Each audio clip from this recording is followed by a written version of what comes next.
Howdy and hello everyone, and this isn't something I think I'd hear about today. Amtrak shared some new photos of their new Airo coaches for Amtrak Cascades, along with the two new Chargers, all of which are seemingly on time for a 2026 arrival and service start. So today, let's look over what Amtrak has shown, read over some facts, and some of my speculations.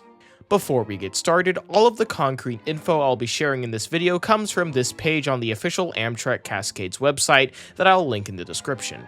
For those who are unfamiliar, Amtrak's Airo is a massive order of venture-style cars and cab cars from Siemens Mobility that Amtrak will be receiving from 2026 to the early 2030s. The first of these cars to be finished will be for Amtrak's Cascades service, which is to come along with two new Chargers that appears to be some advanced form of an ALC-42 or SC-44, but we'll get into that later.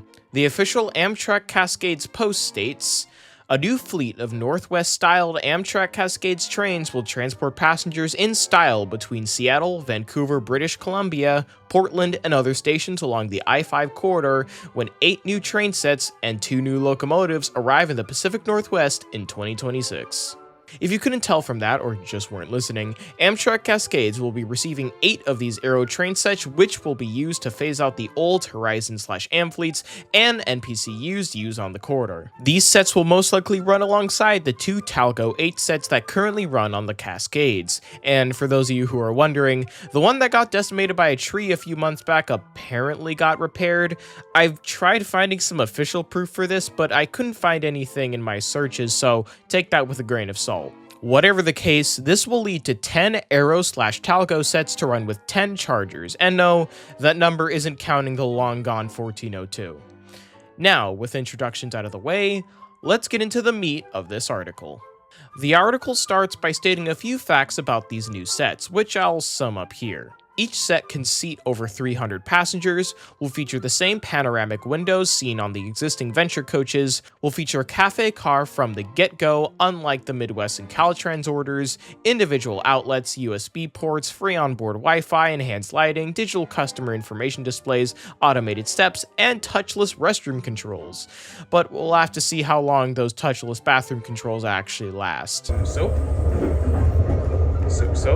In general, these sets look like a revised and refined version of the Venture sets delivered to Caltrans and to the Midwest.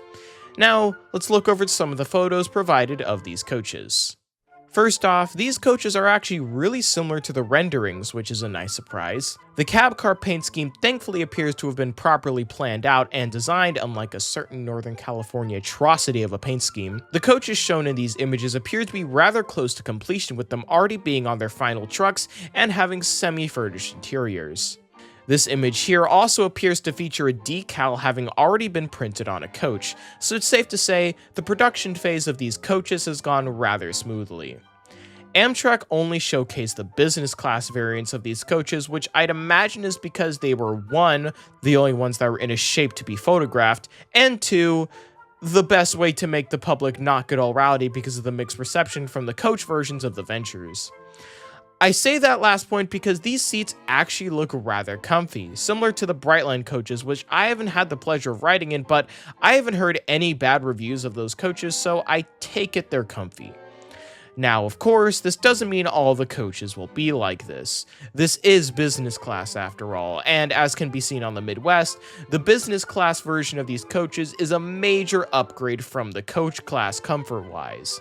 This means that coach class will most likely have the normal Venture seats, which I personally don't have a problem with, but I know some people do, so that's not to go unmentioned. The tables on these coaches also have a really cool wood texture, which I personally really like the look of. It really enforces that Pacific Northwest vibe that I absolutely dig. And as a final little nerdy point for these coaches, it appears Amtrak really likes using the number 97 to start the numbering for all their new cab control units, because the numbers for the Airo cab cars for Cascades will be the mouthful of 97501 through 97508. Why they didn't just choose 98 since 9700 and 9750 was already taken is beyond me, but Amtrak will be Amtrak, I guess. Now let's look over the 2 new locomotives, which Amtrak has made a lesser mention of. These 2 new Chargers look to be either a highly modified and improved SC-44 or there's some variant of an ALC42 or something like that. The reason I say this is because these chargers are similar to models we've seen before, but aren't exactly like the models we've seen before. They have a similar nose to an ALC, but at the back have this weird little tumor sticking out of the main shell, which cradles the rear headlights.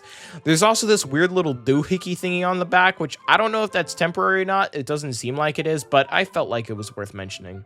These chargers are very obviously a lot farther from being complete than the Ventures shown, as the one here is missing pretty much the entirety of its interior. However, we do get a glimpse at a slightly revised paint scheme on these chargers. These chargers will most likely be numbered 1409 and 1410, but based on whatever the hell 97501 is, we'll never know for sure what the hell Amtrak is going to be planning here. As a final point, let's look over some stuff that I've heard / some of my speculations on what will be happening to the current Cascades equipment.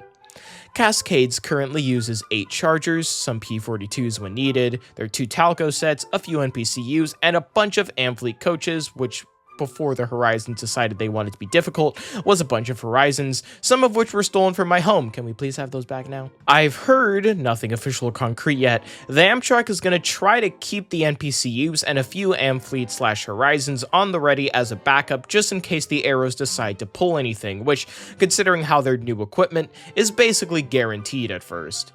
But unlike the Chargers, the Ventures have proven to be reliable outside of the cab cars, which still haven't entered service on Gold Runner. So if the issues with the cab cars are lighter, or at least a bit lighter than that thing in NorCal, then I'd expect Amtrak will begin distributing the coaches and NPCUs used on Cascades back across the network. Hopefully we'll get a few down here on Surfliner, but who knows at this point. Anyways, with that, that's all I have to nerd out about the Amtrak Cascades Airo equipment. It looks like, unlike a lot of recent equipment orders, these coaches are on track for arriving at their new home in the Pacific Northwest on time with a service start in hopefully late 2026.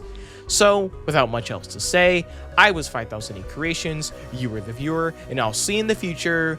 Goodbye.